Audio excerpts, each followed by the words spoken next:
everybody and welcome to Vlog Talk. We're doing things a little bit different today. I sent a message out on Tumblr asking you guys what sort of things you would like to know about the birds, and so we're going to go through that today. But before I get to your questions, what I do want to go over is a little bit about the birds, how they ended up here, and a little bit about their history. So what I'm going to actually address first is how to tell them apart. That's a question I get asked a lot, and staring at them like this, you can probably tell there's quite a few differences. So the reason why they're different is because they're totally different color mutations. ZB over here is a blue fallow mutation, and Mia is just a blue mutation.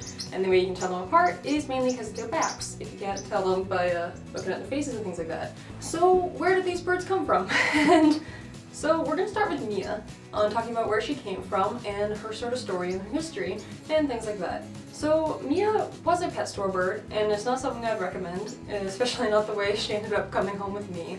What had happened was basically I got a phone call at home saying, hey, we found some birds and they're kind of cute and we're thinking of getting one. And so they went and picked me up, we came back, and I'm sitting there looking at them.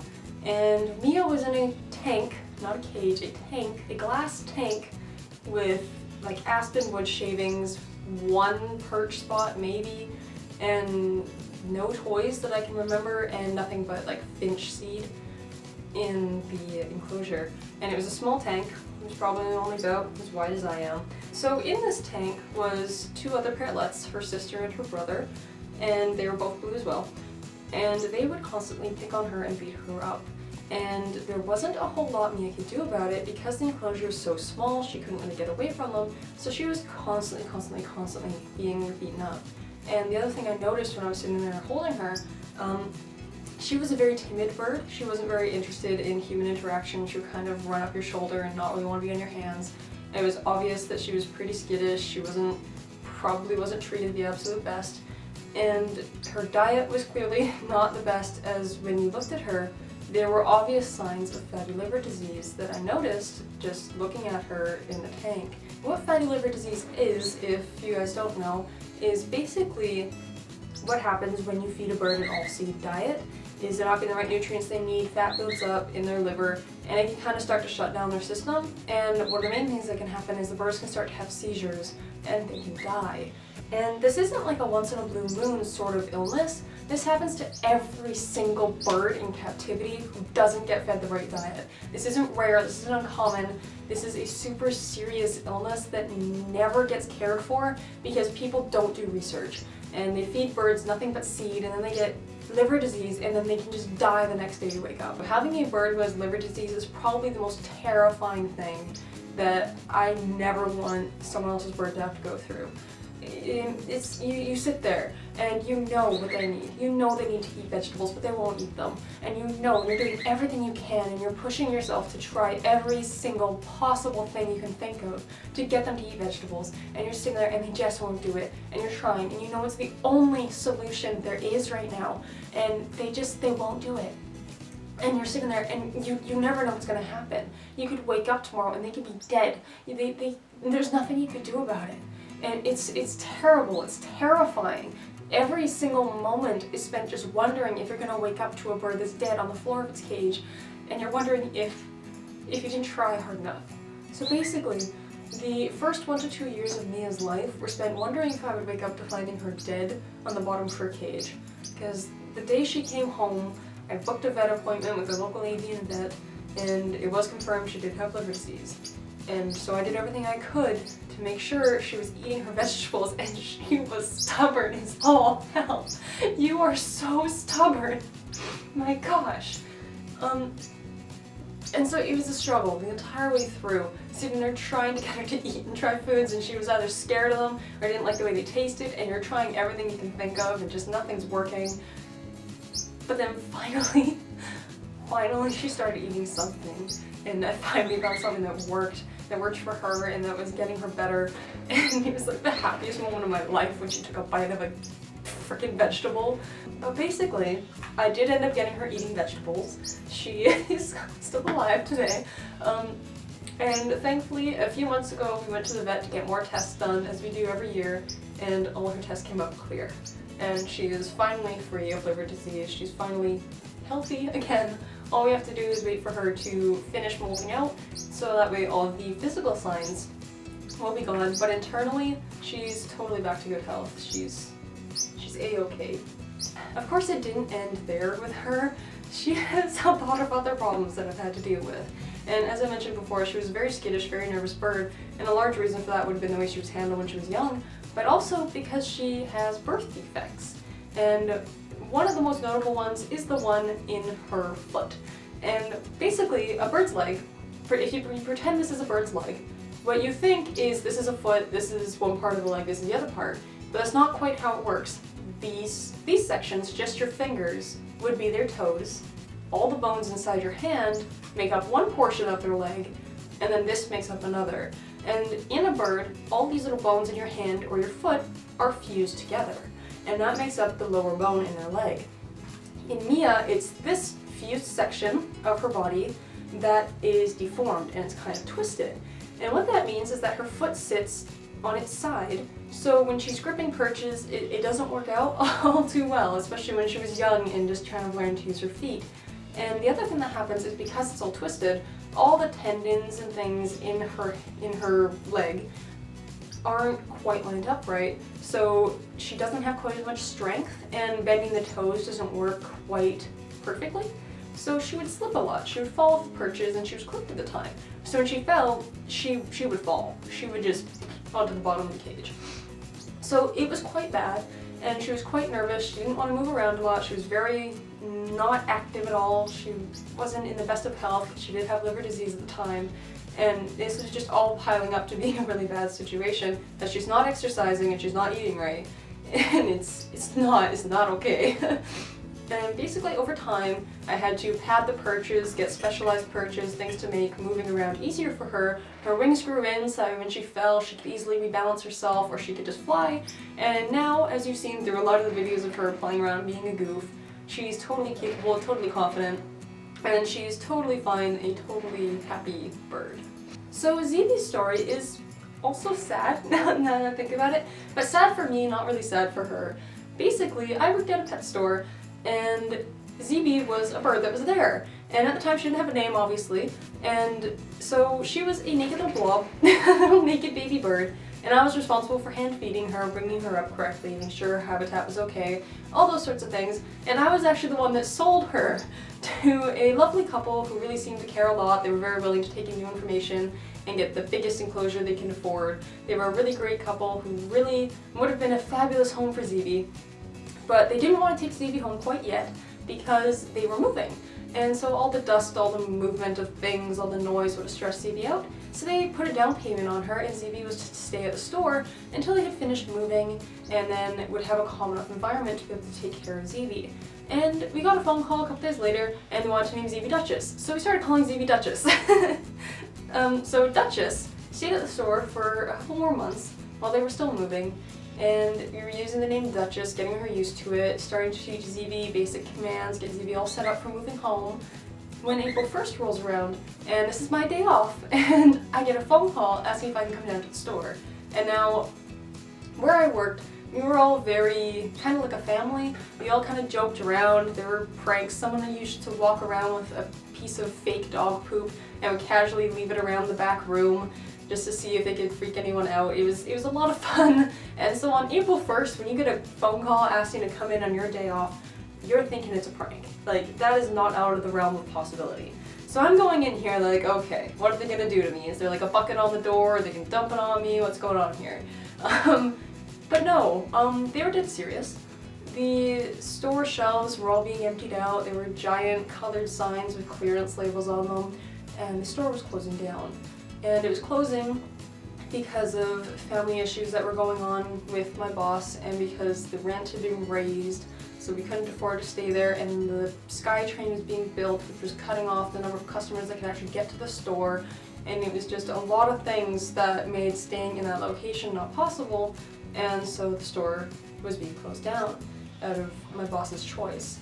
And because of this, normally what would happen is they would just lower prices and try and bulk sell off as much as they can to try and break even or whatever. But because we work with animals, you don't really want to ship off animals for cheap and send them off to a home that wasn't good for them. So my boss asked me to take ZB home, or Duchess asked me to take Duchess home, and I broke down, which was to be expected. I folded up my last box for a live animal, put ZB in there, was given a temporary cage and some toys and things to take care of her, and she came home, and now she's here. So with that aside, let's get into some of the questions that you guys had about the birds. What are Mia and ZB's favorite foods to eat? Kind of depends if you mean like foods or treats, because in terms of treats, basically any sort of seed you have is going to be a favorite, but in terms of food, corn and pomegranate is probably going to be a big one. Mia probably likes corn a bit better, and ZB's definitely more for the pomegranate than Mia is, but those would probably be the favorites. What are Mia, ZB, and Flippy's favorite toys? So for ZB, it's probably got to be these. These are Sola balls, which I believe were birchwood.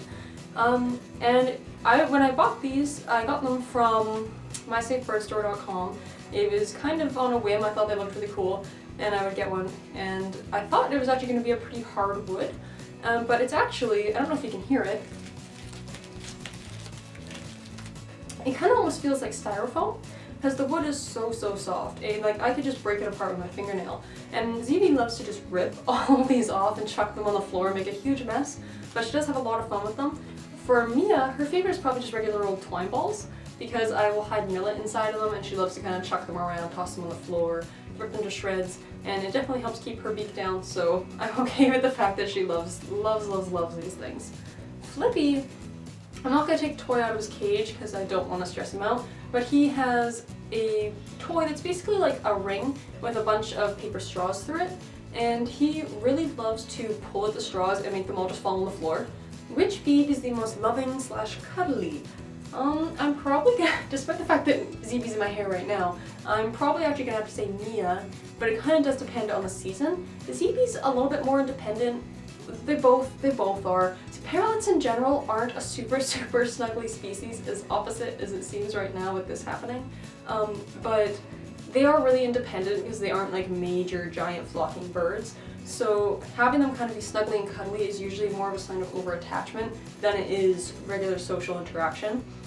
So Mia is definitely the kinder bird.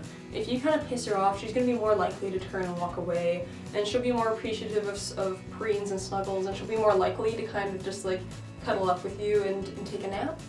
Whereas ZB tends to be a little bit more standoffish, she's a little bit more picky, and really only wants snuggles if she's super tired, like she is right now.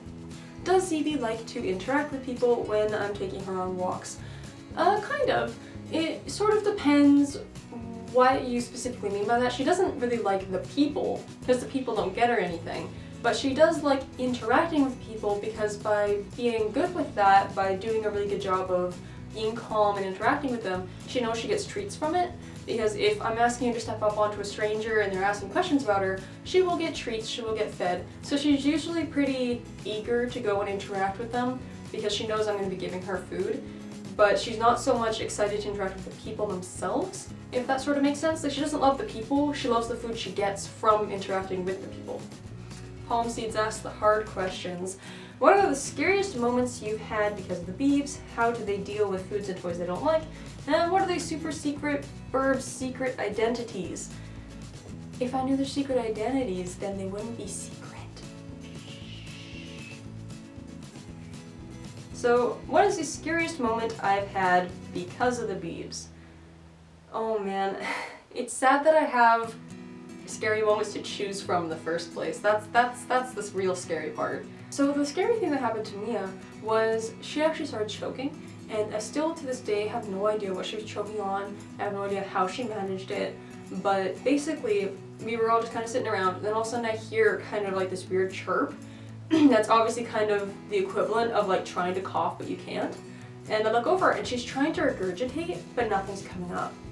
And so to me, that's a sign of, okay, she's regurgitating, she's probably going to get this up on her own, it's going to be fine.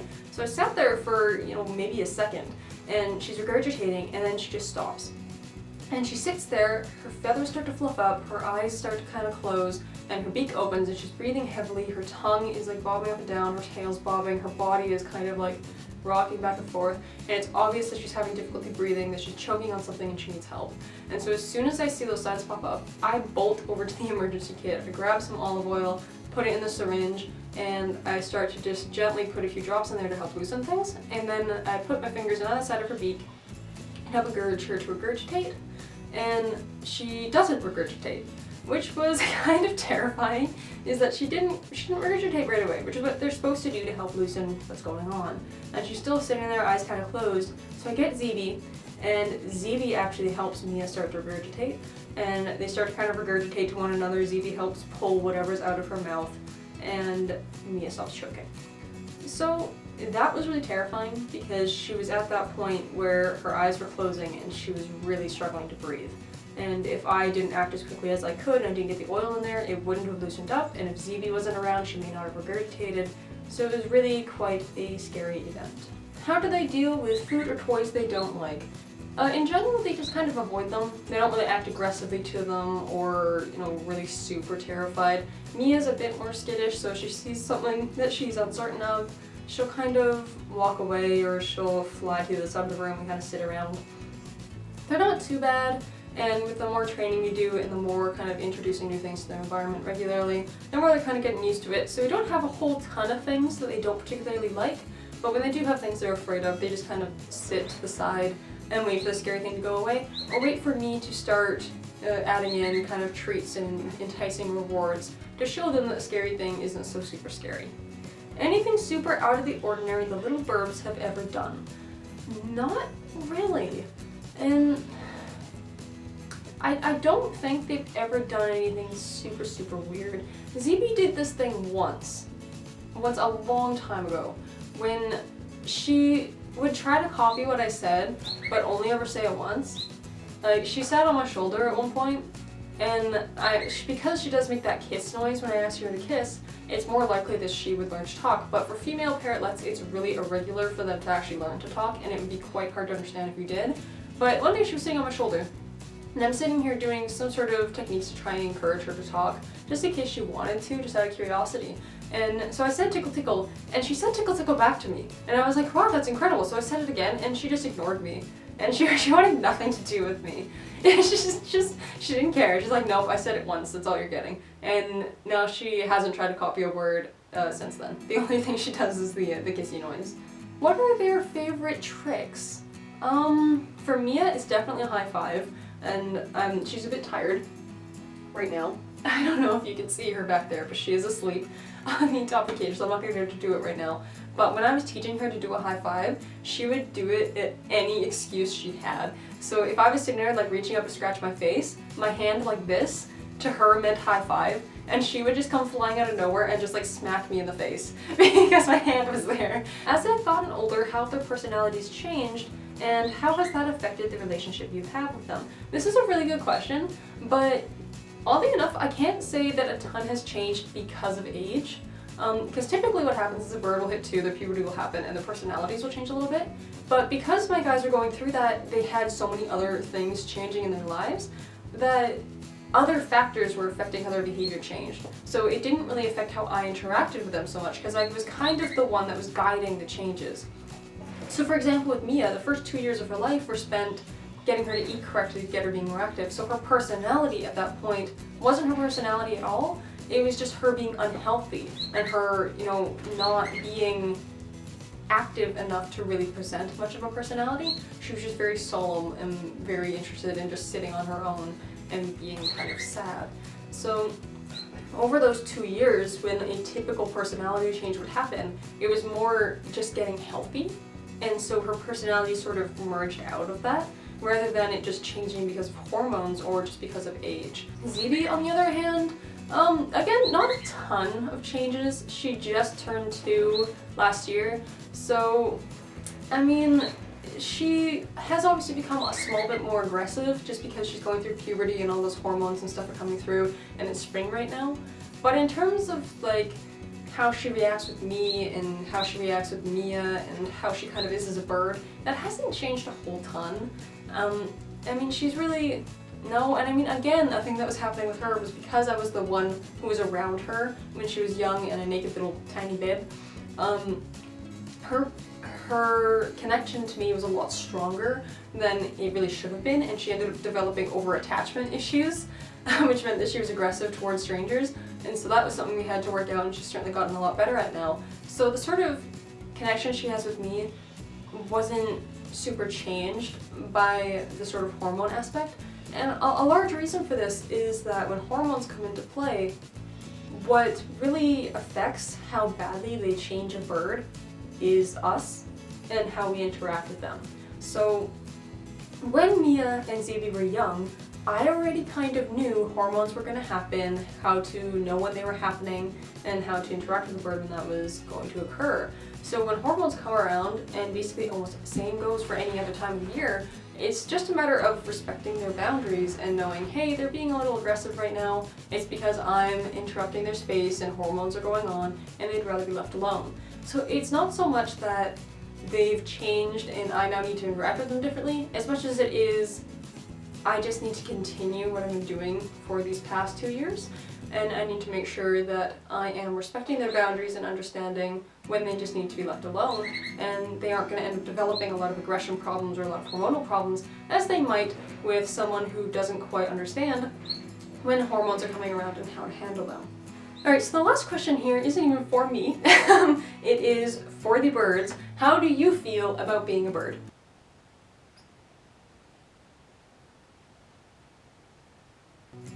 There you go. Alright, so thank you all so much for watching. This was so much fun to do. I had a really great time. Huge thank you to those of you who sent in comments or questions for me to answer during this video. If you'd like to see another one of these videos, leave more comments down below, questions you'd like me to answer in a future video, and I would be more than happy to get to them and answer them and have more fun. So thank you all so much for watching. I look forward to reading your comments down below, and I will see you next time. Bye!